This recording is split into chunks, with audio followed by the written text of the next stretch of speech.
What's going on, everybody? One more edge rusher video for the day, and then we are moving on to the third round guys, but got a couple more guys that are currently projected to go in about round number 2. And this first guy is another one that we have to look at correctly, because I don't think this guy is going to play edge in the NFL unless it's as a 5 tech. He's just a little too big, and he's not quite good enough of an athlete. So I do not think that Marshawn Kneeland needs to be looked at in that capacity. And by the way, we know the Seahawks have looked at this guy. We know the Seahawks met with him at the Combine and seemed to like him a lot. So they might be looking at Kneeland as a down lineman to play with his hand in the dirt, as a 4-eye. Or maybe we're thinking of some really creative way to use him as an edge. So definitely one to monitor. But let's take a look at Kneeland, Western Michigan. If that school sounds familiar, it's because that's where Dwayne Eskridge played. So we're not feeling great about our history with Western Michigan, but let's see what Kneeland has to offer as a player. 23 when the season starts, 6'3", 267 pounds. So he's a little bit heavier than the typical 3-4 edge. A little bit. I'd say a good 12 pounds at least. 34.5-inch arms, long arms, 9 1/8 inch hands. So measurements otherwise are quality. Testing, it depends on how you're looking at it, right? Like his testing's not very good for an edge rusher, but if you're looking at him as an interior defensive lineman, then it's totally fine. It's actually good. 4.75 40, 1.66 10-yard split. Vert's good, broad's good, 3-cone's good. 10-yard shuttle's actually extraordinary, especially if he plays inside. Bench press, but overall, Kneeland, it's all a matter of your perspective. Is the glass half full or is the glass half empty? Big boards, half put him in the second, half put him in the third for me.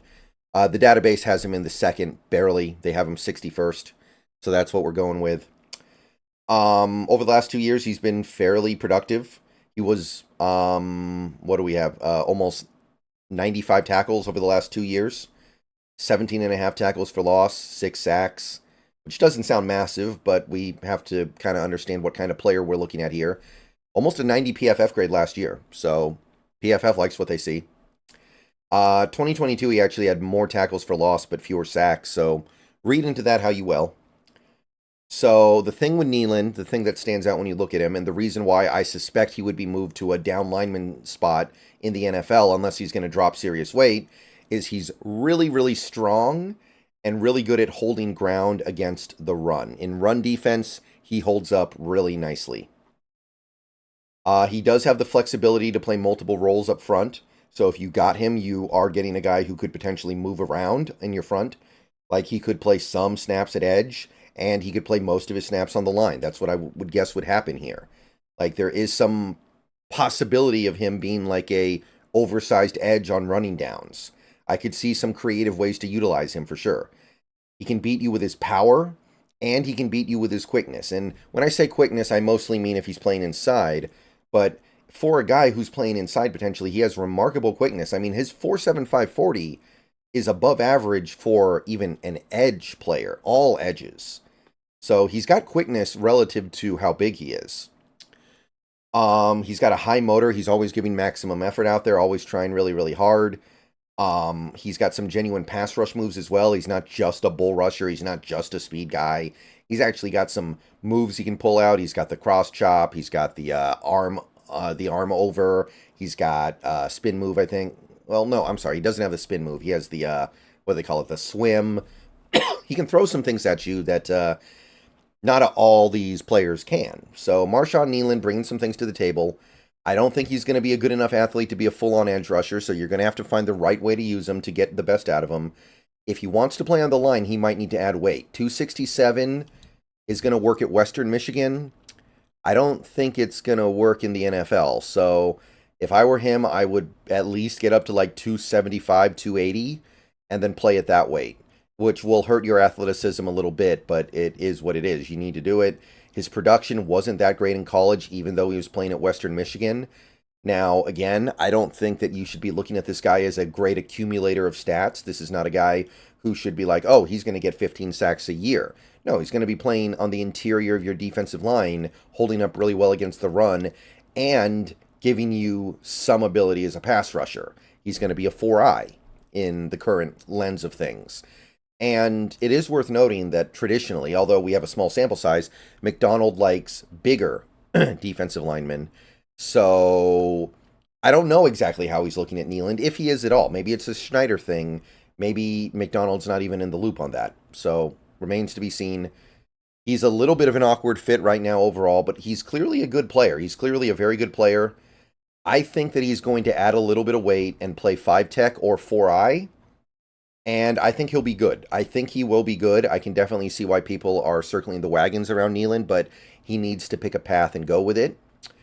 I'd say late second round. You'd get him in the late second round. That feels just right to me. I think that the big boards, the aggregate has it pretty close to right. You give me Marshawn Kneeland in the late second, and I'm feeling like I'm going to get good value. Okay, Bralen Trice is going to be our last second-round guy, and he is just barely clinging on at this point. Bralen Trice has been butchered over the last few months here. Started the year out as a clear-cut first-round pick. Now he's just trying to hang on and go in the top 100. UW Huskies, so I'm pretty familiar. 23 years old, 6'3.5", 245. So he's a little bit on the smaller side, and he's got the short arms, same arm size as Chop. So we are having issues already. And 9-inch hands, which is also a little bit small. I don't know how worried we are about that, but for a guy who's 245 running a 4.27 40 as an edge rusher, this is a problem. And the 10-yard split is just bad. 165 is not getting it done. So 4.7 240 with a 165 10-yard split at 245, that's not NFL caliber. That's, well, it's NFL caliber, forgive me. Let me take that back. But it's not blue chip caliber. It's not even close. And ever since this combine, his stock has been doing Enron stuff. He's been plummeting. So a lot of the big boards have him in the third. Some have him still in the second. He's just barely clinging on to the second in the aggregate. Literally 64th right now. By the time you watch this video, he might be a third-round guy. He played pretty well last year. He did actually perform a little bit better the previous year, for whatever that's worth.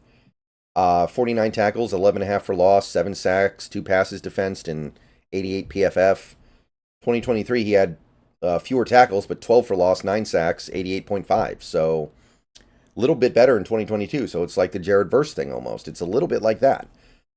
But I thought that Bralen Trice did a great job of turning it around and really cranking it on at the end of the year. So I was impressed with what I saw with him as a player. And then he tested, and it's just like, well, what do we have now? What can I say about this guy now? He's a little bit undersized. I mean, it's totally fine for doing like 3-4 edge stuff, or 3-4 edge stuff. But it's not really anything I'm excited about, right? So what I can say about Trice in the positive, because we got to be positive here, he is a Husky. He is my guy, but he's not my guy. His drive and willingness to succeed and his passion for the game is undeniable. I don't think anybody can take that away from him. He's somebody who pushes himself and gives maximum effort all the time. He's got bend. He can bend around the corner on his speed rush.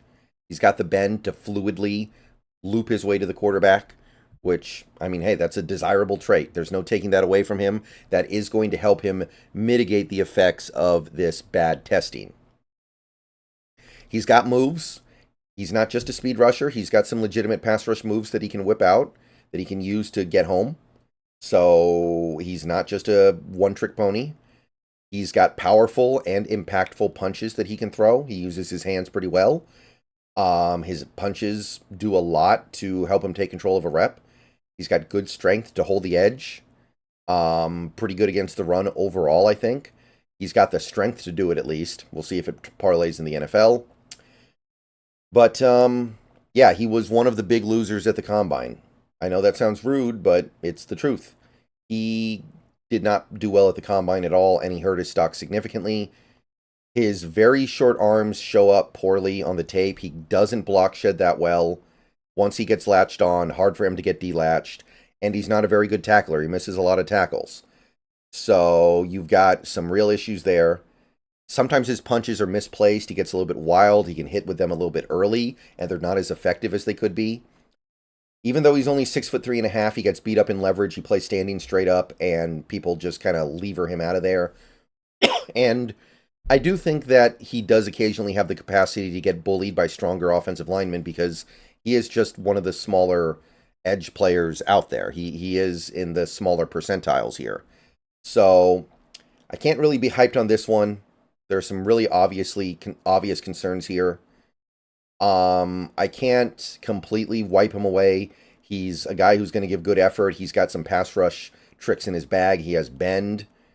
But I'm not really biting until the late third round. And at this rate, that's where he's going to go. The way he's dropping, that's actually something that could totally happen, and it shouldn't surprise anybody.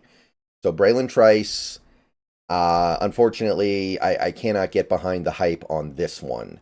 I don't know what we have right now. Do we have a guy who just feasted in college football because the standard is a little bit lower and no way he's going to be able to recreate it in the NFL? It seems possible. Okay, that's it for the round 2 edge crop. We're going to adjourn. We're going to meet back up tomorrow, look at some of these third round guys, and then we're on to day 3 where we try to find the sleepers. All right, talk to you later. Go Hawks. Let me know what you think down below.